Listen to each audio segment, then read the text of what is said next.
la lectura de este pasaje tan conocido de Santiago, que nos habla de Jesús y de su palabra.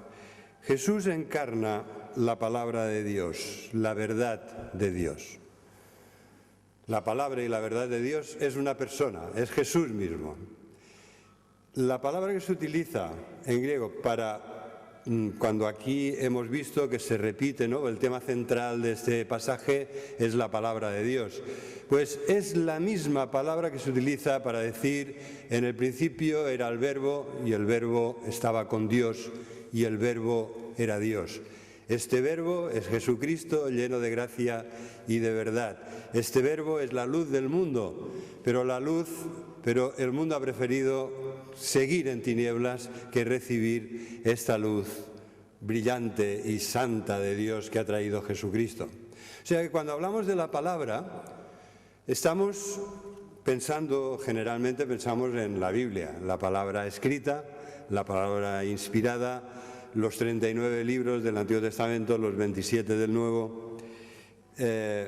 Pero, como os decía, Juan capítulo 1, en el prólogo del Evangelio de Juan, vemos que la palabra es Jesucristo mismo. Esta palabra eterna de Dios, todopoderosa, sabia, buena, se ha encarnado, se ha personificado, se ha hecho personal en la persona de Jesús, el Hijo de Dios. El Hijo de Dios, que es Dios Hijo, ¿no? Porque dice claramente el prólogo: y esta palabra era Dios. No un Dios, como traducen interesadamente los testigos de Jehová, los ruselistas, sino era Dios. Es interesante que empecemos con esta base bien asentada, porque lo que nos dice Jesús es que si le conocemos a Él, que es la verdad, el camino y la vida, conoceréis la verdad y la verdad os hará libres. El tema de hoy es que la ley de Dios, la palabra de Dios, en el Antiguo Testamento ya se había revelado a nosotros, y esta palabra de Dios nos hace libres. Aparentemente, lo que es una aparente contradicción, porque las leyes parece que nos restan libertad, coartan nuestra libertad. Pero esto es una visión equivocada del propósito de la ley.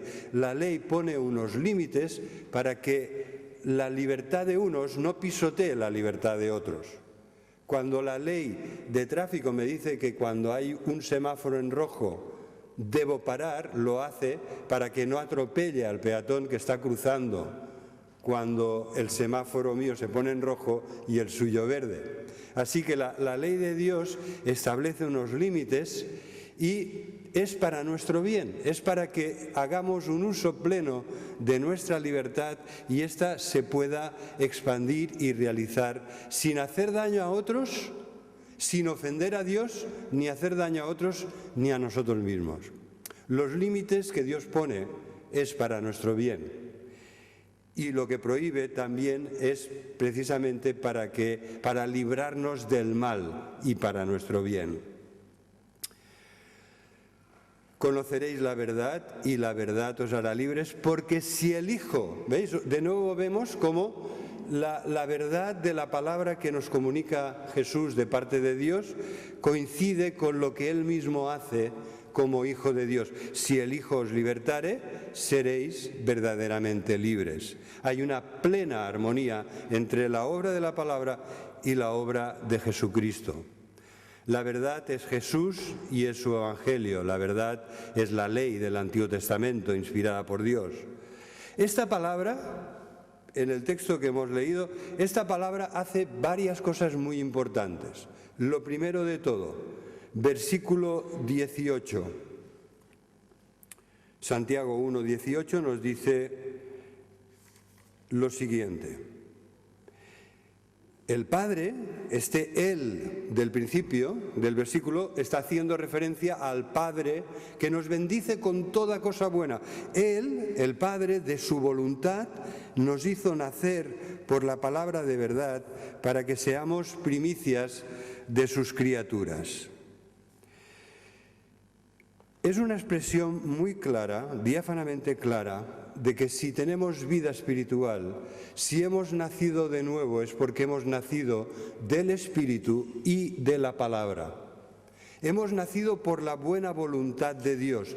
Dios nos salva y dice literalmente el versículo 18 que de su voluntad soberana, ¿vale? Voy a citaros lo que sería la traducción literal de este versículo. El Padre se ha propuesto, es decir, ha decidido, es decir, literalmente el verbo se traduce habiendo hecho la resolución de que nazcamos de la palabra. ¿Vale? Esto pone sobre todo la responsabilidad, la obra, la gloria en Dios. Es Dios el único que puede revivir a una persona, resucitar espiritualmente a una persona, hacerle nacer de nuevo cuando está muerto en sus delitos y pecados, hacerle ver las cosas de Dios cuando está ciego, hacerle oír la palabra de Dios cuando está sordo, y una sordera muy mala, porque no hay peor sordo que el que no quiere oír, y el hombre que no conoce a Dios no quiere oír a Dios, quiere seguir adelante con su vida sin hacer caso de Dios. Entonces, esta voluntad, esta buena voluntad de Dios que ha hecho la resolución de hacernos nacer de nuevo por la palabra de verdad, versículo 18, para que seamos primicias de sus criaturas, adoptados como hijos en su familia, esto en el versículo 21, que es donde hemos empezado la lectura hoy, es que la palabra implantada por Dios en nuestro corazón es la que salva nuestras almas. Esta palabra, nos dice Santiago si continuamos leyendo, versículo 21, por lo cual, desechando toda inmundicia y abundancia de malicia, recibid con mansedumbre la palabra implantada, la cual puede salvar vuestras almas. El Señor nos dice que tenemos que tener una actitud receptiva, humilde, realista. Dios está en los cielos y nosotros en la tierra, y Él nos está dando lo más importante, que es la salvación y la vida eterna. Por lo tanto, recibamos con una actitud de mansedumbre esta palabra, que además, fijaros, esta palabra, cuando es implantada en nuestro corazón, hace germinar la vida de Dios y hace germinar una de las cosas más importantes que nosotros podemos, con la que nosotros nos debemos relacionar con Dios. ¿Qué dice Romanos 10, 17? Pues que la fe que tenemos, viene por el oír. Y el oír por la palabra de Dios. Es decir, que la fe que tenemos ha sido creada por Dios y su palabra en nuestro corazón cuando hemos oído la palabra de fe con esta actitud de recibirla con mansedumbre. Dios está ahí también, al origen. Él nos da su palabra, la vivifica por su Espíritu, el Espíritu nos convence de pecado, de juicio y de justicia, y nos muestra la gloria de Dios y nuestra necesidad del perdón y de la gracia de Dios que nos ofrece perdón y salvación en Cristo. Así que la palabra nos salva, la palabra nos da la fe y la hace crecer, y por medio de esta palabra, ¿qué dice Juan capítulo 17? En la oración final de Jesús, la oración sacerdotal de Jesús, justo antes de ir a Getsemaní, a la cruz, Él pide que seamos santificados en su verdad. Padre, santifícalos en tu verdad. ¿Y qué añade? Porque tu palabra es verdad. O sea que la palabra de Dios, la importancia que tiene la palabra de Dios para todos los que estamos aquí es tremendamente grande. A veces no nos damos cuenta de la importancia que ha tenido la palabra en nuestra vida espiritual. Yo quisiera poneros un ejemplo. En algunas cosas no coincide, pero en otras puede ayudar a entender esto. Lo que en otro tiempo, quizá una de las cosas que más se ha criticado es el nacimiento virginal de Jesucristo. ¿Por qué? Porque era como una broma de mal gusto, pero fácil decir, bueno, ¿cómo podía quedar embarazada María si no conoció varón?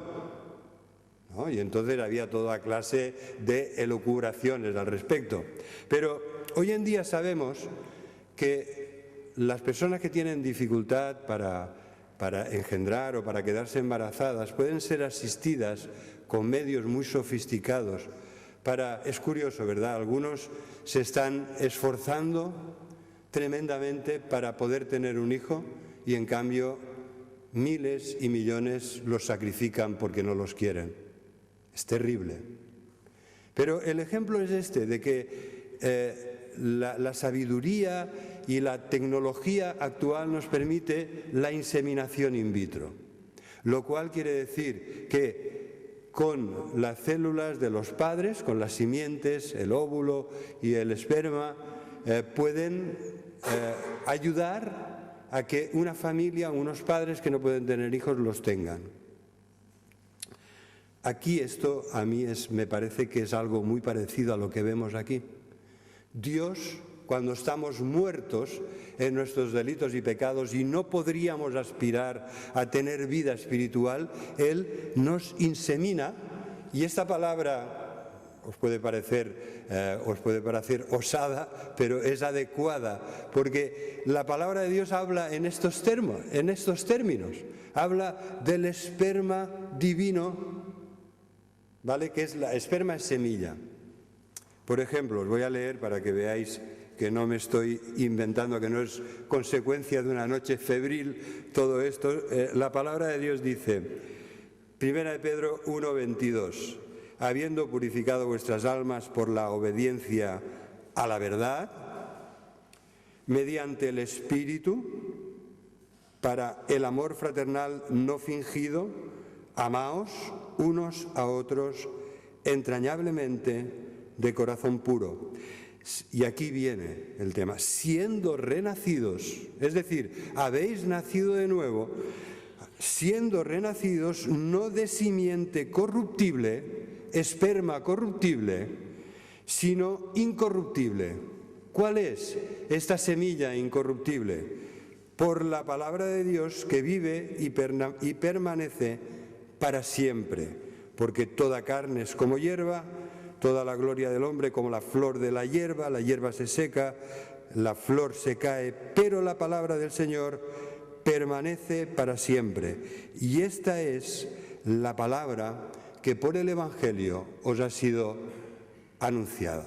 O sea que, como veis, no es una invención mía, la palabra lo dice así de claro, que hay una inseminación no artificial, sino espiritual, por medio de una simiente espiritual que es la palabra de Dios, la cual es vivificada por el infinito poder del Espíritu de Dios. Y eso, y ninguna otra cosa, es el origen de nuestra vida espiritual, de nuestro nacer de nuevo. Porque es esta misma palabra la que engendrará fe y más fe en nuestro corazón. Así que gloria a Dios, ha tenido misericordia de nosotros y estamos aquí porque hemos recibido su palabra y esta palabra ha fructificado en nuestras vidas. Queridos hermanos, Santiago nos enseña que si no vivimos en plena comunión con Dios obedeciendo su palabra, acabas engañado y engañándote a ti mismo. Lo dice muy claro. Cuando en 1:22 nos dice, sed hacedores de la palabra, no solo oidores, engañándoos a vosotros mismos. Esta palabra ha venido para quedarse y para ser obedecida. Y cuando no la obedecemos, hay muchas cosas espirituales en nuestra vida que no funcionan, que se rompen, que se van, que se pierden.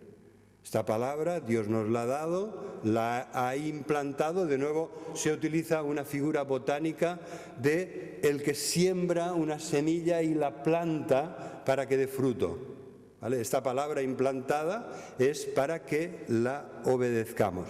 Así que No te extrañes si en vez de vivir una vida abundante estás en un desierto espiritual cuando no obedeces la palabra de Dios.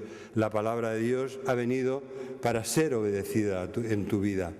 Y solo así podremos experimentar esa vida pletórica que Dios quiere, con la que quiere bendecirnos a todos los que estamos en Cristo, llenos del Espíritu y llenos de su palabra.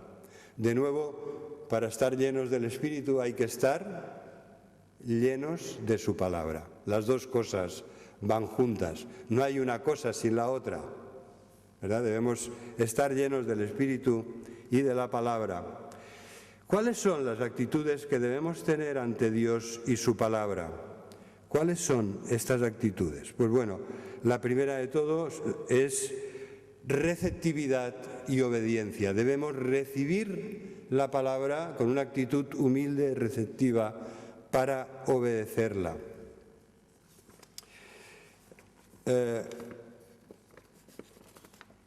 La misma etimología de la palabra huir, de la palabra oír en griego, nos lleva aquí, a este recibir con mansedumbre. La palabra obedecer viene de la palabra oír. Hupakuo, que se traduce en griego por obediencia, es la actitud de aquel que al oír a Dios se da cuenta de que Dios está arriba y nosotros estamos oyéndole desde aquí abajo. Y reconoce la autoridad por medio de la cual Dios nos habla por encima, ¿no? Una autoridad que Él tiene legítimamente sobre nosotros, lo reconoce y le obedece. Hermanos, no estamos oyendo un discurso político o una conferencia filosófica. Estamos delante de Dios, que nos ama, que nos ha hecho nacer por su palabra y por su Espíritu, y que ahora quiere que le obedezcamos para nuestro bien. En ningún momento Dios quiere que le obedezcamos, desde luego que cuando obedecemos es para su gloria, pero Él está por encima de todo esto. Sobre todo, obedecer a Dios es para nuestro bien, para librarnos del mal que abunda en este mundo, sobre todo cuando no hacemos caso de su palabra y estamos andando por caminos minados, llenos de trampas espirituales, pensando que vamos por una autopista a 120 y que no nos puede pasar nada. Hermanos, los caminos de este mundo están minados, están llenos de trampas para tu destrucción. Hemos de andar con cuidado. Y para andar con cuidado, lámpara es a mis pies tu palabra y lumbrera a mi camino. No hay otra manera de andar con cuidado, prudentemente por este mundo, sino es a la luz de la palabra de Dios. Así que la misma etimología de obedecer, hupakuo, oír con humildad, poniéndonos bajo la autoridad de Dios, que está por encima de todas las otras cosas de este universo. Si solo oyes y no obedeces la palabra, dice Santiago, te estás engañando a ti mismo, ¿verdad? 2 veces aquí nos da esta terrible idea de que nos es difícil obedecer, pero nos es muy fácil engañarnos a nosotros mismos. Si solo oyes la palabra pero no la haces, te engañas a ti mismo. Y si te crees religioso pero no refrenas tu lengua, pues te estás engañando tu corazón. Versículo 26. Si alguien se cree religioso entre vosotros pero no refrena su lengua, engaña su corazón y la religión de tal persona es vana, no sirve, es estéril. Así que, hermanos, Santiago intenta que nos demos cuenta de que no basta con conocer la Escritura.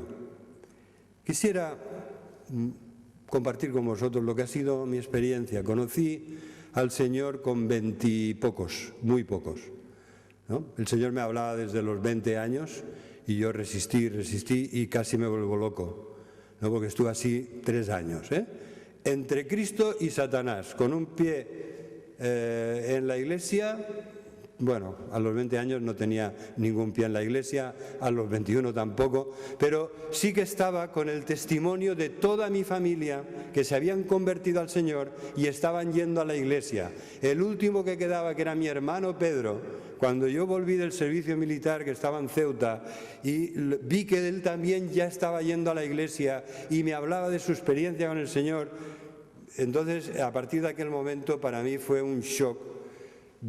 Sabía que tenía que tomar una decisión.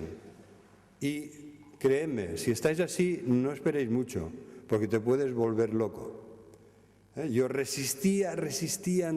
resistía a convertirme, me resistía a ir a la iglesia, estaba como si viviera en medio de una manada de lobos y tenía miedo de que se dieran cuenta de que ya no era uno de ellos y que yo creía en el Señor y que quería obedecer a Dios.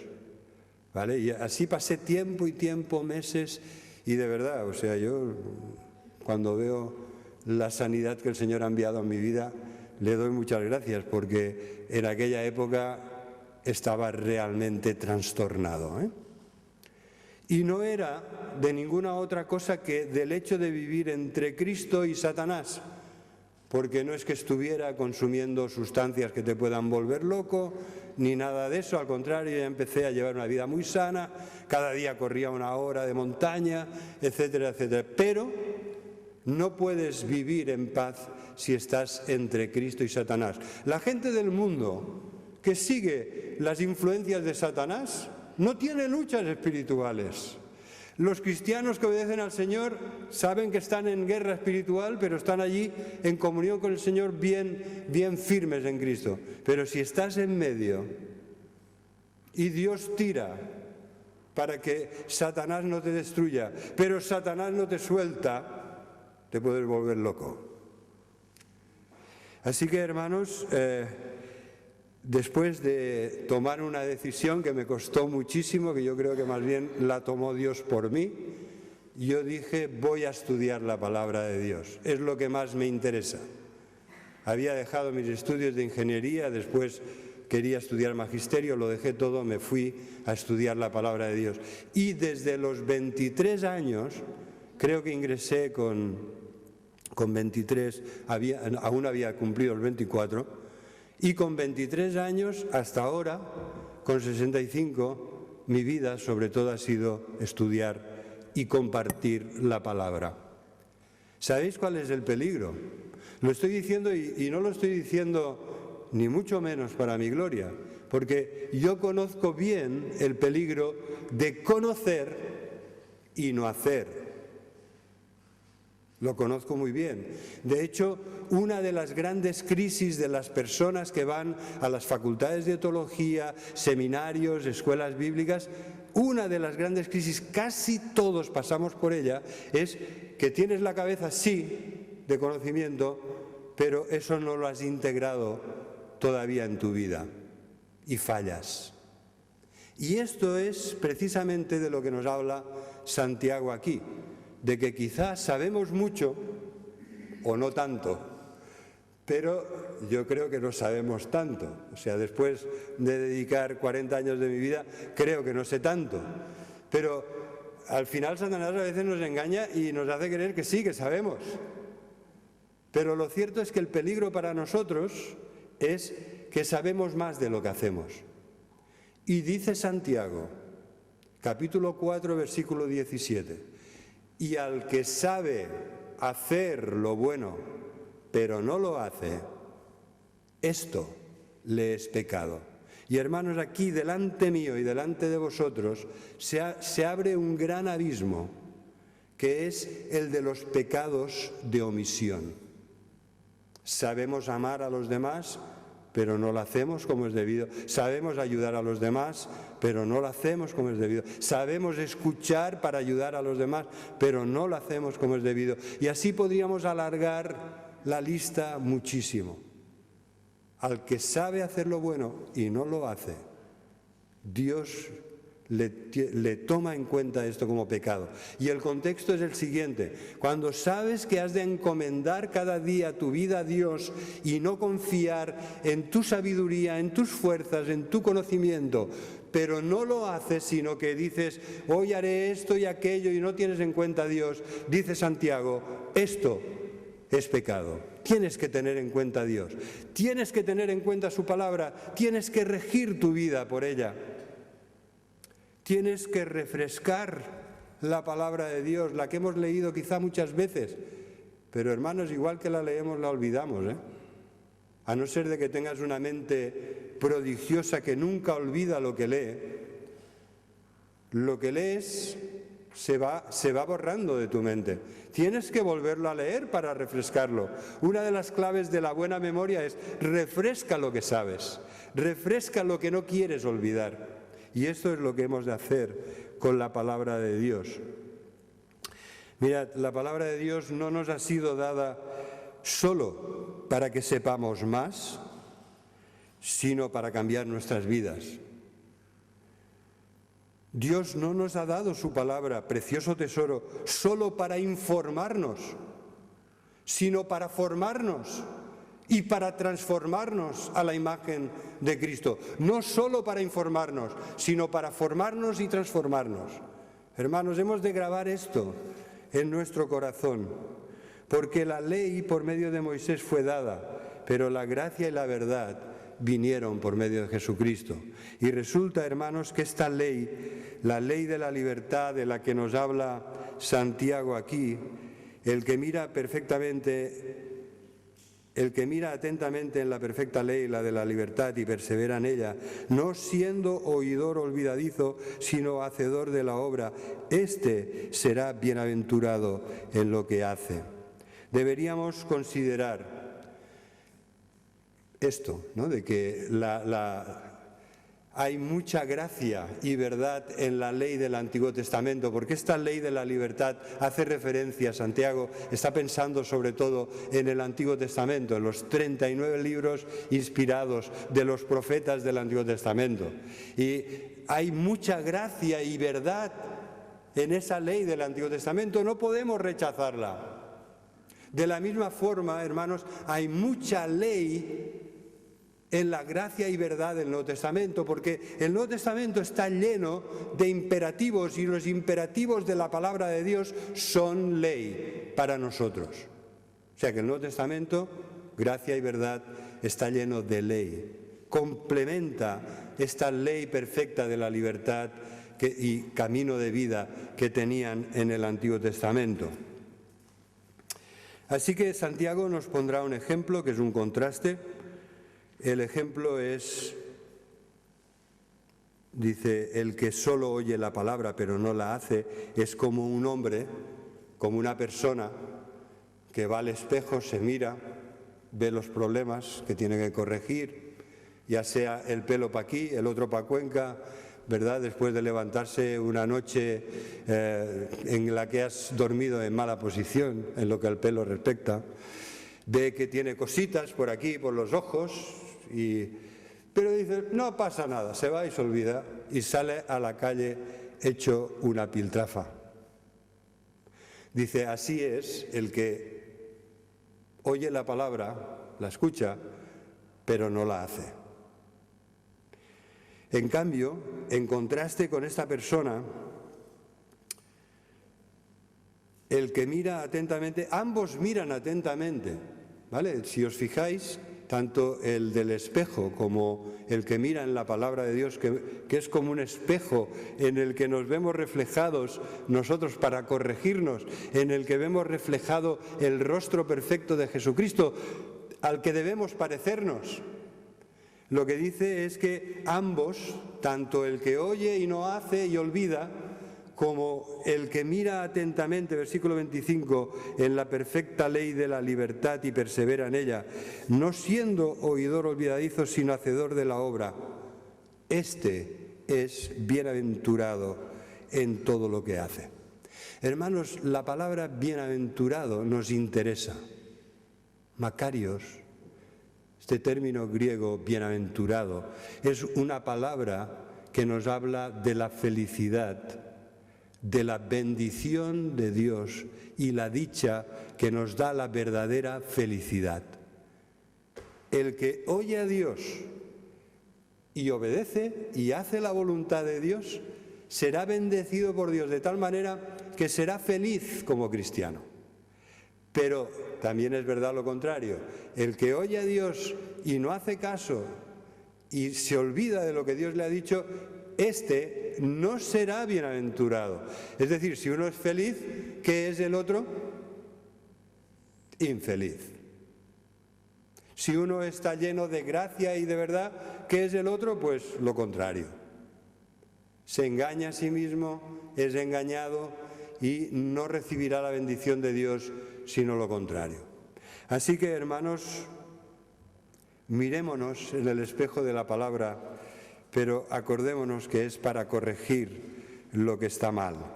Cuando la palabra nos prohíbe algo, es para librarnos del mal, es para nuestro bien. Es como aquel vecino que puso en su jardín un cartel que ponía prohibido tirarse a la piscina.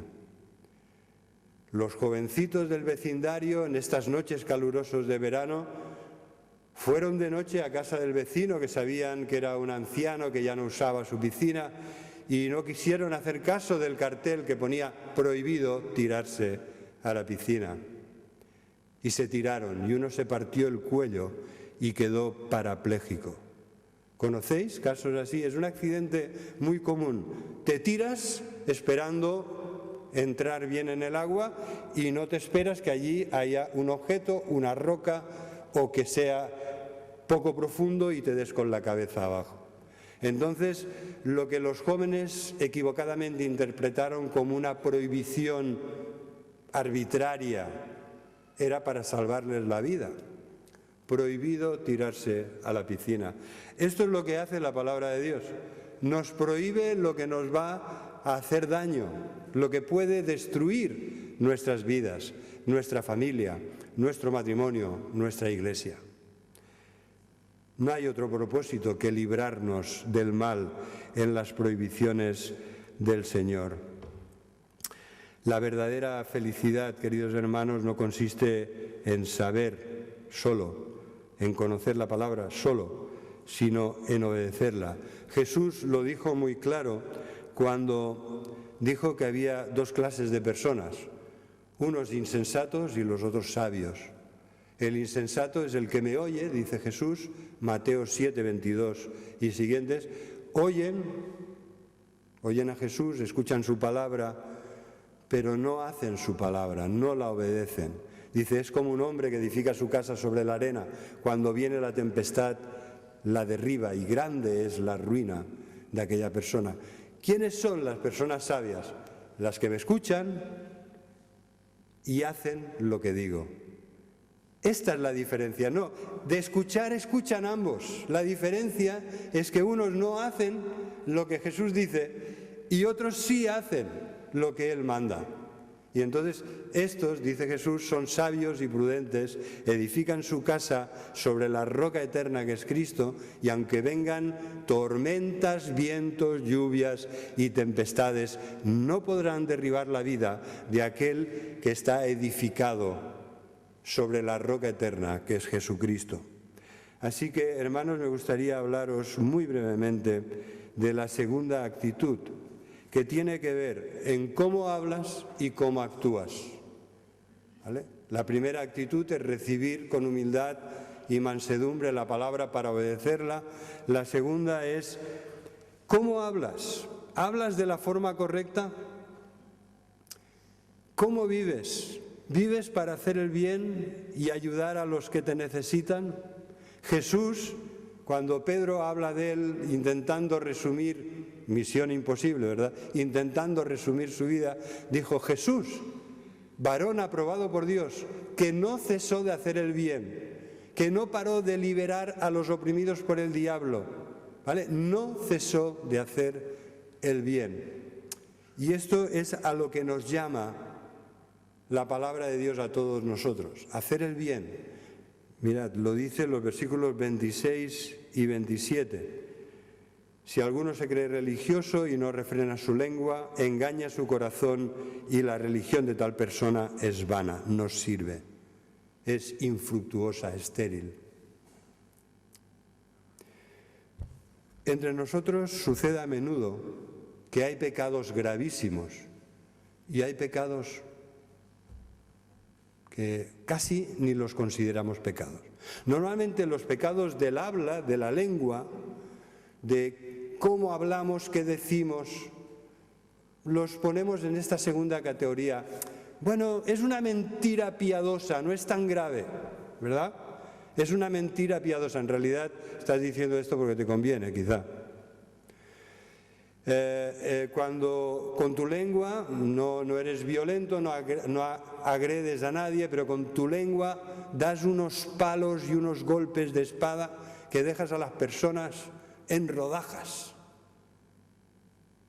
Dice Santiago muy claramente, si tú te crees que eres buen cristiano y no refrenas tu lengua, te engañas a ti mismo. Estás engañando tu corazón. Si no controlas tu lengua, es que el Espíritu Santo no controla tu vida. Cuando una persona no glorifica a Dios con su lengua, no alaba a Dios, no edifica a los demás, no es amable, no es educado, no es verdadero, es decir, dice la verdad en amor, esa persona no es del Señor. Aunque reconozco que todos nosotros podemos tener un mal día, un mal momento y decir algo inadecuado, en un mal tono, algo que no se ajusta, ¿verdad? Sobre todo si somos de origen andaluz, que nos gusta exagerar. Bueno, esto en la Biblia se llama hipérbole, una exageración. A veces dices una gran verdad y para que se entienda mejor la exageras, ¿no? Es una hipérbole, ¿verdad? Bueno, vayamos con cuidado con las hipérboles, Pero lo cierto es que nuestra forma de hablar refleja perfectamente quiénes somos, si somos del Señor o no, porque de la abundancia del corazón habla la boca. Y sobre todo, como Jesús, no cesemos de hacer el bien, porque la religión pura y sin mancha delante de Dios el Padre, es esta: visitar a los huérfanos y a las viudas en sus tribulaciones. Hoy tendríamos que decir a los padres monoparentales que están criando un hijo solo y que si no tienen un muy buen empleo estarán pasando muchas dificultades, porque al final los huérfanos y las viudas de los que habla Santiago en la época de Jesús, los contemporáneos de Jesús, no tenían pensión, no tenían seguridad social, a veces no tenían nada. Dependían de la misericordia de los demás para que pudieran tener algo de comer y un lugar donde vivir. Así que es por esto que se enfoca en ellos. ¿Cómo aplicar esto a nuestra vida? Los necesitados, los desfavorecidos, los desamparados, aquellas personas que necesitan tu ayuda del tipo que sea, echarles una mano, darles comida, darles un poco de dinero, lo que necesiten.